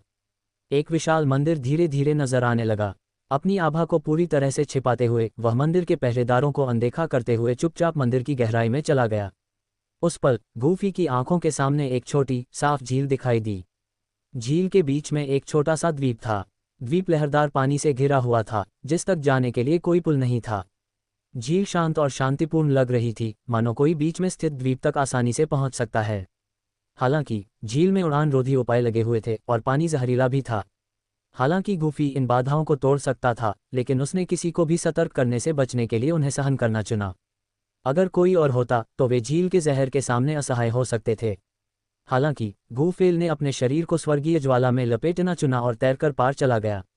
सी हॉट फ्लेम, जिसे उसने पहले हासिल किया था, इस स्थिति में अमूल्य साबित हुई। ज्वाला ने एक हल्की नीली रोशनी उत्सर्जित की जो उसके शरीर को ढंक रही थी, जिससे गूफे ऐसा लग रहा था मानो वह जल रहा हो, फिर भी पानी से बुझा नहीं है। द्वीप पर पहुंचने पर गूफी बिना रुके आगे बढ़ता रहा। स्वर्गीय ज्वाला की आभा का अनुसरण करते हुए उसने एक बांस का बाग देखा। वह जितना करीब गया आभा उतनी ही मजबूत होती गई। द्वीप के केंद्र में आसपास के क्षेत्र के विपरीत एक खुला गोलाकार समाशोधन था। बांस और फूलों को सावधानीपूर्वक साफ किया गया था, जिससे चारों ओर केवल चिकने छोटे पत्थर बिखरे हुए थे। इन पत्थरों ने एक छोटा डूबा हुआ तालाब बनाया। तालाब क्रिस्टल क्लियर पानी से भरा हुआ था, जिसकी सतह पर सफ़ेद धुंध घूम रही थी। पूल के बीच में एक अजीब क्रिस्टल से बने कमल के सिंहासन पर एक नीली लौ धीरे धीरे टिमटिमा रही थी। एक कोने में छिपकर गूफी ने अपनी सारी आभा को दबा दिया और वातावरण में घुल मिल गया। वह जानता था कि उसका लक्ष्य वही है, लेकिन उसने कोई कदम नहीं उठाया। जल्द ही एक आकर्षक आकृति दिखाई दी। ये रानी मेडुसा थी, जो खुद को विकसित करने के लिए स्वर्गीय ज्वाला का उपयोग करने की तैयारी कर रही थी। अध्याय 48। रानी को पालतू जानवर की तरह रखना इतना बुरा नहीं लगता। जब असाधारण रूप से सुंदर चेहरा उसके सामने आया तो गूफी एक पल के लिए स्तब्ध रह गया। इस समय रानी मेडुसा एक असाधारण और शानदार बैंगनी वस्त्र में लिपटी हुई थी, जो उसके उत्तम शरीर को गले लगा रहा था। उसका कामुक आकर्षक शरीर एक मोहक आकर्षण बिखेर रहा था। उसकी लंबी पतली पीली बैंगनी आंखें, जो एक प्राकृतिक आकर्षण के साथ चमक रही थीं, हर आदमी की निगाहें अपनी ओर खींचती थीं। बैंगनी वस्त्र के नीचे उसकी बैंगनी सांप की पूंछ का एक हिस्सा आलस से हिल रहा था, जो एक जंगली और विदेशी आकर्षण को जारी कर रहा था। इस समय रानी मेडुसा की खूबसूरत आंखें छोटे से तालाब में सियान लॉ पर ध्यान से टिकी हुई थीं। लंबे समय तक सियान लॉ को घूरने के बाद रानी मेडुसा ने अचानक एक हल्की आह भरी, आसमान की ओर देखा और फिर धीरे धीरे खड़ी हो गई। उसकी उग्र आकृति अपनी पूरी ऊंचाई पर उठ गई। ये समय है, उसने धीरे से बड़बड़ाया। बैंगनी वस्त्र के नीचे दो बर्फ सफ़ेद भुजाएं उभरी, जबकि उसके नाजुक हाथों ने उसके सामने कई जटिल मोहरें बनाईं। जैसे ही रानी मेडुसा के हाथों में मोहरें बदलीं, क्रिस्टल कमल का आसन अचानक हिंसक रूप से कांप उठा। अपनी बाधाओं से मुक्त सियान लॉ पलक झपकते ही एक भयंकर ज्वाला में बदल गई। रानी मेडुसा ने अपने लाल होंठों को हल्के से काटा। उसके जैद जैसे हाथ धीरे धीरे उसके वस्त्र के बटन खोल रहे थे। अचानक एक परिपूर्ण जैद शरीर, जैसे कि स्वर्ग द्वारा गढ़ा गया हो, बांस के जंगल में नग्न दिखाई दिया। गूफी की सांस थोड़ी तेज हो गई और उसने महसूस किया कि उसका खून बढ़ गया है। उसके सामने का दृश्य बहुत ही लुभावना था। भले ही उसका ऐसा कोई इरादा न हो, लेकिन वह स्वाभाविक शारीरिक प्रतिक्रिया से बच नहीं सकता था। रानी मेडुसा के शरीर से एक चमकदार रोशनी फूट पड़ी, जो लगातार फैलती और सिकुड़ती रही। साथ ही एक गर्जनापूर्ण ध्वनि भी आई। गूफी इस तीव्र प्रकाश से प्रभावित नहीं हुआ। उसने अपनी आंखें बंद कर लीं और अपने आसपास हो रही हर चीज को महसूस करने के लिए अपनी आध्यात्मिक शक्ति का इस्तेमाल किया। उसने स्पष्ट रूप से एक विशाल बैंगनी सांप देखा, जो 10 मीटर से अधिक लंबा था, छोटे से द्वीप के ऊपर हवा में मंडरा रहा था। बैंगनी सांप का शरीर लंबा और शक्तिशाली था, जो एक निश्चित लालित्य को दर्शाता था। इसके हल्के बैंगनी रंग की पुतलियों में गूफी द्वारा सामना किए गए अन्य सांपों की क्रूरता का अभाव था। इसके बजाय ये शांति और स्थिरता प्रदर्शित करता था। इस दौरान गूफी ने रानी मेडुसा को चुपचाप देखा, उसे बाधित नहीं किया। चूंकि रानी मेडुसा ने यह रास्ता चुना था, इसलिए ये या तो उसके विनाश की ओर ले जाएगा या 7 रंगों वाले स्वर्ग को निगलने वाले अजगर में उसका विकास होगा। किसी भी स्थिति में गूफी को पता था कि वह ग्रीन लॉर्ड स्कोर फ्लेम का दावा करने में सक्षम होगा। जब रानी मेडुसा अपने विकास से गुजर रही थी, तब सांप लोगों के पवित्र शहर के भीतर एक भयंकर युद्ध चल रहा था। गूहे और युन के समूह ने मेडुसा के पवित्र शहर में अपना रास्ता बनाया था, स्वर्गीय ज्वाला के निशान खोजने के लिए संघर्ष कर रहे थे। गूहे ज्वाला की उपस्थिति के प्रति संवेदनशील था, लेकिन गूफी की तरह आसानी से उन्हें पहचान नहीं सकता था। वे केवल सांप लोगों से भरे शहर के माध्यम से खूनी रास्ता बनाते हुए आंख मूंद कर खोज कर सकते थे। सांप लोग अंतहीन लग रहे थे। जैसे ही वे एक समूह को मारते, दूसरा कोने या छाया से निकल आता। गूहे ने तीव्रता से महसूस किया कि ये सांप लोग शायद समय के लिए रुक रहे थे। वे शायद सांप लोगों के मजबूत लड़ाकों से सुदृढ़ीकरण की प्रतीक्षा कर रहे थे। गूहे को एहसास हुआ कि यह बुरा था और चिल्लाया, अगर हम जल्दी ही स्वर्गीय ज्वाला नहीं पा सकते हैं तो हमें तुरंत पीछे हट जाना चाहिए। लेकिन युन ने पश्चिम की ओर देखा और कहा, बहुत देर हो चुकी है। आभा को देखते हुए 8 महान जनजातियों का एक और नेता शायद आ रहा है। उसकी बातें सुनकर गूहे और अन्य लोगों के हाव भाव थोड़े बदल गए। पश्चिमी आकाश में एक लाल आकृति तेजी से शहर की ओर उड़ रही थी। लगभग 1 मिनट के भीतर लाल युद्ध ऊर्जा में लिपटा एक नर सांप व्यक्ति शहर के ऊपर दिखाई दिया। उसकी नज़र हवा में घूम गई और आखिरकार गूहे और उसके समूह पर खतरनाक तरीके से टिक गई। लानत है इंसानों पर, हमारी पवित्र नगरी में घुसने की तुम्हारी हिम्मत कैसे हुई। यह आदमी यान सांप जनजाति का नेता है, यान सिएल। हालांकि उसका स्वभाव उग्र है, लेकिन उसकी ताकत 8 महान जनजातियों के नेताओं में सबसे ऊपर है। वह एक कठिन प्रतिद्वंद्वी है। गूहे के समूह में से एक ने अचानक दिखाई देने वाले सांप व्यक्ति को घूरते हुए आह भरते हुए कहा। ये सुनकर गूहे ने भौहें सिकुड़ी, उसकी निगाह दुश्मन पर थी और उसने कहा, तो अब 3 डू राजा हो गए हैं। अच्छी तरह से तैयार होने के बावजूद गूहे को इतने सारे मजबूत सांप लोगों का सामना करने का दबाव महसूस हुआ। इस बीच बैंगनी विशाल सांप ने ऊर्जा अवरोध स्थापित करना पूरा कर लिया, कुछ बार आकाश का चक्कर लगाया और एक स्पष्ट धीमी चीख निकाली। फिर विशाल सांप बिना किसी हिचकिचाहट के सियान ज्वाला में गोता लगा गया। स्वर्गीय ज्वाला के भीतर से पीड़ा की चीखें गूंज उठीं। लगभग आधे घंटे के बाद आखिरकार लपटें कम होने लगीं। इस बिंदु पर बैंगनी सांप के एक बार के सुंदर तराजू अब जलकर काले हो गए थे। सांप, जो 10 मीटर से अधिक लंबा था, अब घटकर सिर्फ 2 या 3 मीटर रह गया था। यह अकल्पनीय था कि कितनी हड्डियां और कितना खून जल गया था। गूफी ने विस्मय की भावना महसूस करते हुए बारीकी से देखा। रानी मेडुसा की इच्छाशक्ति असाधारण थी। इतनी पीड़ा का सामना करने के बावजूद उसने इसे सहन किया। अगर वह होता तो उसे संदेह होता कि वह इस तरह के दर्द को सहन कर सकता है। विशाल सांप के जले हुए कठोर शरीर ने अपनी काली त्वचा को उतारना शुरू कर दिया, जैसे कि कुछ मुक्त होने वाला था। अचानक एक 7 रंग की छाया बाहर निकली। गूफी ने इसे स्पष्ट रूप से देखा। उसके सामने एक छोटा सा सांप था जो केवल 2 सेंटीमीटर लंबा था। इसका शरीर छोटे 7 रंग के तराजू से ढका हुआ था और इसकी हल्की बैंगनी आंखों में एक अजीब मनमोहक आकर्षण था। इसके शरीर से एक ताज़ा विदेशी खुशबू निकल रही थी। हालांकि यह सिर्फ एक सांप था, लेकिन ये लालित्य और कुलीनता का माहौल देता था। हालांकि छोटा सा सांप विशेष रूप से भयंकर नहीं लग रहा था, लेकिन ये लगभग अत्यधिक सुंदर था। छोटे से 7 रंग वाले स्वर्ग निगलने वाले अजगर में कई तीखे आक्रामक लक्षण नहीं थे, लेकिन गूफी को पता था कि इस छोटे से शरीर के भीतर एक भयानक शक्ति है जिसे एक डू सम्राट भी कम आंकने की हिम्मत नहीं करेगा। गूफी ने इसे दिलचस्पी से देखा, फिर अपनी नज़र सियान लॉ पर घुमाई। उसने ग्रीन लोड्स प्लेटफॉर्म निकाला और उसे आगे फेंक दिया। धीरे धीरे ग्रीन लोड्स कोर लॉ को वापस कमल में इकट्ठा किया। अचानक पहले से खाली कमल का केंद्र भयानक सियान लॉ से भर गया। अपने स्टोरेज रिंग में ग्रीन लोड्स कोर लॉ को सुरक्षित करने के बाद गूफी ने अपना ध्यान वापस 7 रंग वाले अजगर पर लगाया। छोटा सा सांप भी उसे घूर रहा था, उत्सुकता से उसकी पैंट की टांग पर रेंग रहा था। प्यारे जीव को देखकर गूफी ने हाथ बढ़ाया और उसे अपनी आस्तीन में छिपा लिया। लेकिन 7 रंग वाला अजगर जल्दी से उभरा, उसकी बांह के चारों ओर लिपटा और प्यार से उसकी कलाई को रगड़ने लगा। उसने हल्की फुफकार भरी आवाज निकाली और जब गूफेई ने उसकी ओर नहीं देखा तो उसने उसे फिर से धक्का दिया। चूंकि गूफेई वह पहला प्राणी था जिसे 7 रंग के अजगर ने देखा था, इसलिए उसने इस अजीब 4 रंग वाले प्राणी को अपना रिश्तेदार माना। सांप की बैंगनी आंखें गूफेई की नज़र से मिलीं। 7 रंग का स्वर्ग निगलने वाला अजगर उत्सुक महसूस करता है। भावना मूल्य जोड़ 50। अध्याय 49। उसने मुझे फिर से बचाया, मैं उसका बदला कैसे चुकाऊं? गूफी उस छोटे जीव के सिर को थपथपाने ही वाला था कि सिस्टम के संकेत को फिर से सुनने के बाद वह थोड़ा रुक गया। रानी मेडुसा को आश्चर्य और क्रोध का अनुभव होता है। भावना मूल्य जोड़ 100। सिस्टम के संकेत को सुनकर गूफी को विशेष रूप से आश्चर्य नहीं हुआ। वह जानता था कि 7 रंग वाले स्वर्ग निगलने वाले अजगर के शरीर के अंदर एक और आत्मा थी, रानी मेडुसा की आत्मा। इस समय रानी मेडुसा और 7 रंग वाले स्वर्ग निगलने वाले अजगर दोनों एक ही शरीर को साझा कर रहे थे। हालांकि रानी मेडुसा की आत्मा ने अभी तक नियंत्रण नहीं किया था, लेकिन गूफी ने इस विवरण पर अधिक ध्यान नहीं दिया। उसने अजगर के अंदर रानी मेडुसा की आत्मा के साथ एक साधारण अनाड़ी छोटे 7 रंग वाले सांप की तरह व्यवहार किया। जब वह खुश होता तो वह उसके सिर को सहलाता, जब वह शरारती व्यवहार करता और उसकी कलाई को काटता तो वह सजा के रूप में उसके सिर को हल्के से थपथपाता। रानी मेडुसा को क्रोध का अनुभव होता है। भावना मूल्य -100। गूफी ने रानी मेडुसा के गुस्से पर ज्यादा ध्यान नहीं दिया। अपनी साधना के कारण गूफी को 7 रंगों वाले स्वर्ग निगलने वाले अजगर के अचानक रानी मेडुसा में बदल जाने का डर नहीं था। भले ही हालात बदल जाएं, लेकिन रानी को बदला लेने से रोकने के लिए उसके पास अनगिनत तरीके थे। अटकलें व्यर्थ थीं, लक्ष्य सामने था। अगले ही पल, जैसे ही मंदिर के अंदर गूफी ने ग्रीन लोड्स कोर फ्लेम को लिया, स्वर्गीय ज्वाला की आभा अचानक गायब हो गई। रानी मेडुसा को हत्या के इरादे का अनुभव होता है। भावना मूल्य जोड़ 100।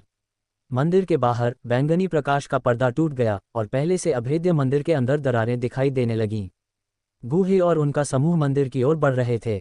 एक बार जब रानी मेडुसा द्वारा छोड़ा गया अवरोध पूरी तरह से टूट गया तो वे मंदिर में घुसने के लिए संघर्ष करते रहे।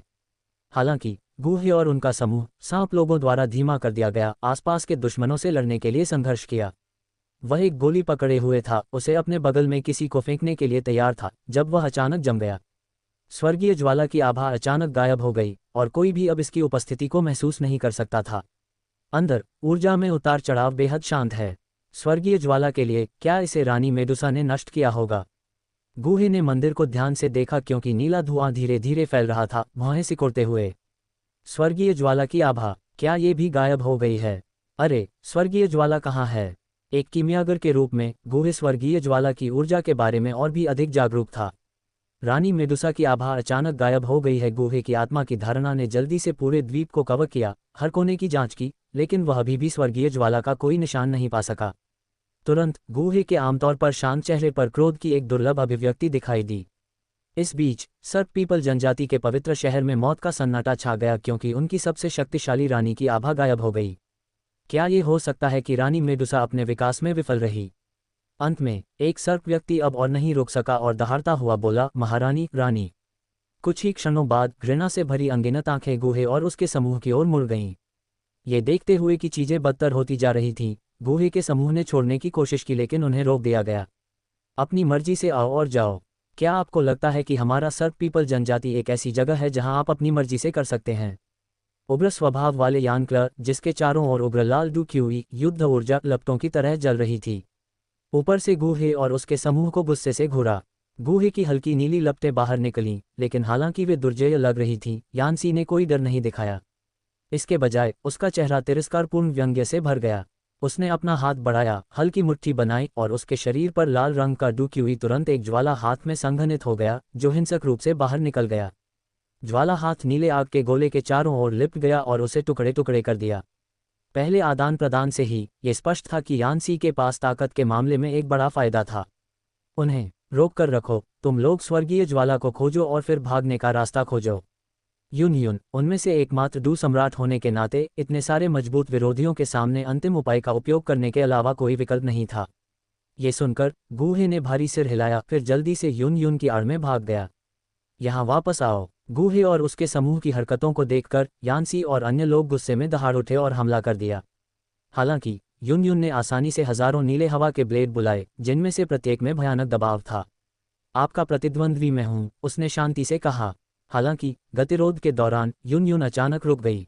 उसने उत्तर पश्चिम की ओर देखा और बड़बड़ाया, 2 और लोग आ रहे हैं। ऐसा लगता है कि पीछे हटने का समय आ गया है।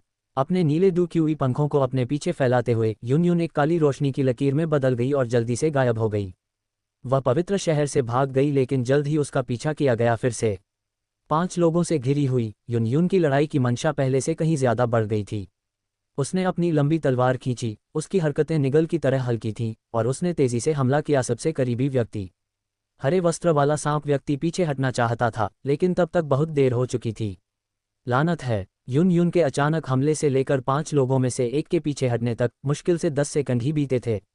जब बाकी लोगों को होश आया तो हरे वस्त्र वाला सांप व्यक्ति, जो सांप लोगों की जनजाति में शीर्ष रैंक में था, पहले से ही घायल हो चुका था और अस्त-व्यस्त अवस्था में पीछे हट रहा था।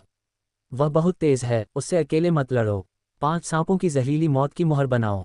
घायल हरे वस्त्र वाले सांप व्यक्ति को देखकर भूरे वस्त्र वाला बुजुर्ग उदास स्वर में चिल्लाया। फिर जैसे ही उन 5 ने मुहर बनाई, एक हल्की चमकती हुई ऊर्जा बाधा कहीं से प्रकट हुई, जिसने उन्हें कसकर अपने भीतर घेर लिया। 5 सांपों की जहरीली मौत की मुहर सक्रिय करें। एक पल में एक बहुत बड़ा ऊर्जा स्तंभ अचानक आकाश में दिखाई दिया। विशाल ऊर्जा स्तंभ मंथन करने लगा और एक पल में ऊर्जा स्तंभ 10 मीटर लंबे हरे ऊर्जा सर्प में बदल गया। यून ने हरे सर्प के साथ युद्ध किया और अधिक से अधिक सर्प लोग लड़ाई में शामिल होते रहे। हरा सर्प असाधारण रूप से मजबूत नहीं था, लेकिन अविश्वसनीय रूप से परेशान करने वाला था। अगर ये लंबा खींचता है तो 10 डू सम्राट भी इसे खत्म करने के लिए पर्याप्त नहीं होंगे। इस समय आकाश से एक फीकी आवाज आई, मुझे उम्मीद नहीं थी कि जब हम फिर से मिलेंगे तो आप इतने खतरे में होंगे। यून को झटका लगा, भावना मूल्य जोड़ 100। अचानक यून ने एक जानी पहचानी आवाज सुनी। उसने अविश्वास में देखा, केवल गूफी की गहरी काली आंखों से मिलने के लिए, जो हवा में चल रहा था। उसने अपनी उंगली से शून्य को हल्के से टैप किया और उसकी उंगलियों से एक ज्वाला निकली। विशाल हरी ऊर्जा वाला सर्प ज्वाला को छूते ही हिंसक रूप से छटपटाने लगा और कुछ ही सांसों में पूरी तरह से गायब हो गया। उनके संयुक्त हमले के विफल होने के साथ सांप लोगों की जनजाति के 5 डू राजाओं को गंभीर प्रतिक्रिया का सामना करना पड़ा। मोबासी ने भय और संदेह का अनुभव किया। भावना मूल्य जोड़ 20। क्या आप इस व्यक्ति को बचाने के लिए यहाँ हैं? गूफी ने उस पर एक ठंडी नजर डाली और एक विशाल दमनकारी शक्ति बाहर निकल आई। सांप लोगों की जनजाति के 5 डू राजाओं ने नजरें बदली, उनकी आंखें भय से भर गईं। यानसी ने भय का अनुभव किया, भावना मूल्य जोड़ 1-5। सर, हम इस दिन का हिसाब याद रखेंगे। यानसी और अन्य ने अपनी डू क्यूई वापस ले ली, एक कठोर शब्द छोड़ा और फिर आसपास के सांप लोगों को हार में ले गए। यून यून ने कृतज्ञता का अनुभव किया, भावना मूल्य 100। यून यून ने उत्साह का अनुभव किया, भावना मूल्य -100। मुझे इसकी उम्मीद नहीं थी, लेकिन उसने मुझे फिर से बचा लिया। मैं उसका बदला कैसे चुकाऊं? गूफी को पहचानने के बाद से ही यून यून की नज़रें उससे कभी नहीं हटीं। यून यून कृतज्ञता और स्नेह का अनुभव करता है, भावना मूल्य जोड़ 100। ये व्यक्ति कौन है? इतना युवा, फिर भी उसके पास इतनी भयानक शक्ति है। दूरी में, जल्दबाजी में भागते हुए गूहे ने स्वाभाविक रूप से इस दृश्य को देखा, और पहली बार उसके आमतौर पर शांत चेहरे पर एक बड़ी लहर उठी। गूहे सदमे और भ्रम का अनुभव करता है, भावना मूल्य जोड़ 50। अध्याय 50। सांप लोगों की जनजाति की विरासत। फिर भी कोई मुकाबला नहीं। हवा में लटकी हुई आकृति धीरे धीरे स्पष्ट होती गई, और यून यून की खूबसूरत आंखें एक विशेष रोशनी से चमक उठी क्योंकि उसे पहली बार आश्वासन की भावना महसूस हुई। यून यून को आश्वासन की भावना का अनुभव होता है, भावना मूल्य -100। धुंधले बादल संप्रदाय की नेता के रूप में वह हमेशा अपने दम पर हजारों लोगों की रक्षा करने वाली रही है। उसे पहले कभी इस तरह से संरक्षित नहीं किया गया था, और ऐसा केवल 2 बार हुआ था, वह गूफी की वजह से। इसके अलावा गूफी की एक युवा उपस्थिति और ऐसी दुर्जय ताकत थी। यून यून को कृतज्ञता की भावना का अनुभव होता है, भावना मूल्य जोड़ 100। गूफी यून यून के बगल में उतरा। इससे पहले कि वह कुछ बोल पाता, यून यून ने ईमानदारी से उसका शुक्रिया अदा किया, धन्यवाद, तुमने मुझे फिर से बचा लिया। यून यून ने स्नेह का अनुभव किया, भावना मूल्य जोड़ 100। गूफी ने उसे एक हल्की मुस्कान दी, हमेशा की तरह शांत और निर्मल दिख रही थी, उस प्रमुख व्यक्ति के विपरीत जिसने अभी अभी उसकी जमकर रक्षा की थी। यून यून ने उसकी आंखों में देखा, उसकी निगाहें चमकीली थीं और उसने अपना काला हुड नीचे कर लिया। मूल रूप से उसने सोचा था कि उनके अंतिम बिछड़ने के बाद वे फिर कभी नहीं मिलेंगे। यून यून ने लालसा का अनुभव किया, भावना मूल्य जोड़ 100। अप्रत्याशित रूप से खतरे के इस क्षण में ये गूफी ही था जिसने उसे एक बार फिर से बचाया था। इस क्षण गूफी के लिए यून यून की भावनाएं लगभग उमड़ रही थीं। हालांकि वह अपने भीतर उठ रही भावनाओं को पूरी तरह से नहीं समझ पाई थी, लेकिन वह उसके करीब जाना चाहती थी। हालांकि जियाओई जियान और किंगलिन के विपरीत, जिनके पास कोई बोझ नहीं था और जो उसके साथ रह सकते थे, यून यून के पास एक पूरा संप्रदाय था। लीग ये कुछ भी नहीं है, गूफेई ने शांत मुस्कान के साथ कहा। अगर सिस्टम के इमोशन वैल्यू प्रॉम्प्ट ना होते तो गूफेल को यून यून के मूड में उतार चढ़ाव का कभी पता नहीं चलता। वह गर्म हथेली फिर से उसकी पीठ पर दबाव डालती हुई लग रही थी, जिससे उसका दिल कांप रहा था। सिस्टम के प्रॉम्प्ट सुनते ही गूफेई कुछ पल के लिए रुक गया, उसकी अभिव्यक्ति थोड़ी बदल गई। उसके पास बहुत सारी जिम्मेदारियां थीं, ऐसी चीजें जिन्हें वह चाहकर भी नहीं छोड़ सकती थी। यून यून मोह का अनुभव करती है, इमोशन वैल्यू 100। उसके लिए उसकी भावनाएं सिर्फ स्नेह से परे थीं, कुछ और भी था। वह उसके बगल में शांति से खड़ी थी, उसका चेहरा काले हुड के नीचे ठंडा और नेक था, उसके लंबे बाल नीचे की ओर झर रहे थे। यून यून खुशी का अनुभव करती है, इमोशन वैल्यू जोड़ 100। यून यून द्वारा प्रदान किए गए इमोशन वैल्यू के माध्यम से गूफेई उसके कुछ विचारों को समझ गया। उसे यून यून को सब कुछ छोड़कर उसका अनुसरण करने के लिए मजबूर करने की कोई ज़रूरत नहीं थी। अपनी संक्षिप्त बातचीत के बाद गूफेई जाने के लिए तैयार था। उसके और यून यून के पास अपने अपने रास्ते थे और उनकी नियति ने केवल इस संक्षिप्त प्रतिच्छेदन की अनुमति दी थी। इसके बाद वे अपने अपने रास्ते पर चलेंगे, जैसे 2 रेखाएं जो फिर कभी नहीं मिलेंगी। गूफेई ने इन विचारों को व्यक्त न करने का फैसला किया, क्योंकि वह जानता था कि यून यून समझ जाएगी, भले ही वह न चाहे। दूसरी तरफ स्नैक पीपल जनजाति के सदस्य, जो पहले बहुत घमंडी थे, अब इस रहस्यमयी शक्ति को डर से देखते थे, पीछे हटने की हिम्मत नहीं कर रहे थे। आखिरकार गूफेल की ताकत उनकी कल्पना से परे थी। यहाँ तक कि 5 डू राजाओं, 5 सांप जहरसील के संयुक्त हमले को भी इस आदमी ने आसानी से तोड़ दिया था। जब तक कि जनजाति के उन बुजुर्गों ने हस्तक्षेप नहीं किया, किसी ने भी अपनी जान देने की हिम्मत नहीं की। स्नैक पीपल जनजाति के पुराने नेताओं में से एक, विंशे ने पवित्र शहर में वापस जाने से पहले गूफेई को घबराहट से देखा। यून यून के साथ अपनी बातचीत समाप्त करने के बाद गूफेई एक पल के लिए चुप हो गया। यून यून जानती थी कि गूफेई जाने वाला है, लेकिन वह उसे रोक नहीं सकती थी। यून यून अनिच्छा का अनुभव करती है, भावना मूल्य 100। लेकिन जैसे ही उसने गूफेई को जाने की तैयारी करते देखा, वह अचानक रुक गया। यून यून भ्रम का अनुभव करती है, भावना मूल्य जोड़ 100। गूफेल की अभिव्यक्ति अपरिवर्तित रही क्योंकि उसने चुपचाप उसे सूचित किया। कुछ पुराने राक्षस अपने छोटे जनजाति सदस्यों का समर्थन करने के लिए आ रहे हैं। उसने अभी अभी महसूस किया था कि सर्प पीपल जनजाति के पवित्र शहर में 4 निष्क्रिय डू सम्राट आभा अचानक चलने लगी थी। मूल रूप से, चाहे वे सर्प पीपल जनजाति के साथ कैसे भी लड़े हों या उनके कितने लोगों को गूहे और युन युन ने पवित्र शहर में मार डाला हो, वे 4 डू सम्राट आभा नहीं चली थीं। गू फेई अच्छी तरह से जानता था कि ये 4 लोग कौन थे। वे सर्प पीपल जनजाति की रीढ़ थे। हालांकि अपनी बढ़ती उम्र के कारण वे शायद ही कभी कोई महत्वपूर्ण क्षण होने पर ही कोई कार्रवाई करते थे। वे लड़ने से बचते थे क्योंकि इससे उनकी महत्वपूर्ण ऊर्जा खत्म हो जाती थी। यही कारण था कि वे इतने लंबे समय तक जीवित रहे। मैंने जुना से शादी की, लेकिन उसने हमारी शादी को पूरा करने से इनकार कर दिया। हालांकि वह डू सम्राट के स्तर पर पहुंच गई थी, मैंने जुना से शादी की, लेकिन उसने हमारी शादी को पूरा करने से इनकार कर दिया। स्पष्ट रूप से एक शक्तिशाली और गूफी ने डूक्यूई महाद्वीप में प्रवास किया और ब्लैक सबमर्ज्ड किंग गूली का प्रिय पोता बन गया। 16 वर्ष की आयु तक वह पहले से ही गो कबीले का सबसे उत्कृष्ट प्रतिभाशाली व्यक्ति बन चुका था। इसके बाद कबीले के नेता गू युआन ने जुन एर को वापस बुलाया और उसके साथ उसकी शादी तय की।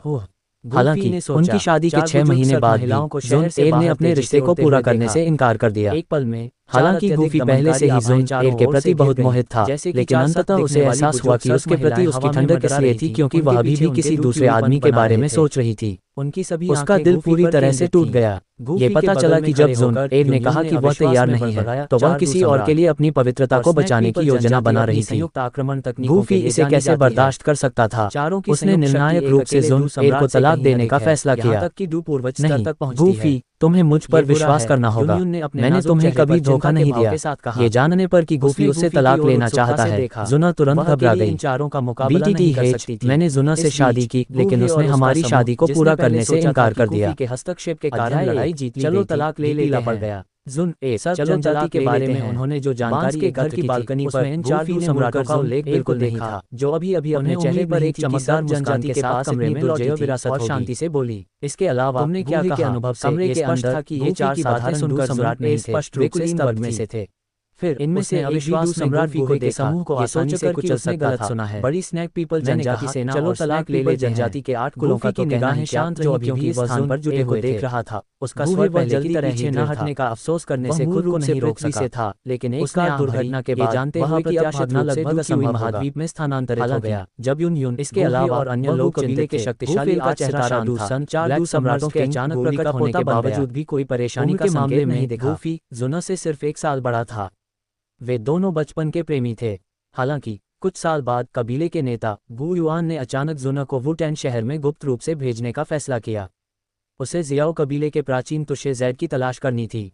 उस समय गूफी इसे रोकना चाहता था, लेकिन वह सिर्फ कुछ साल का बच्चा था, गू कबीले के भीतर महत्वहीन।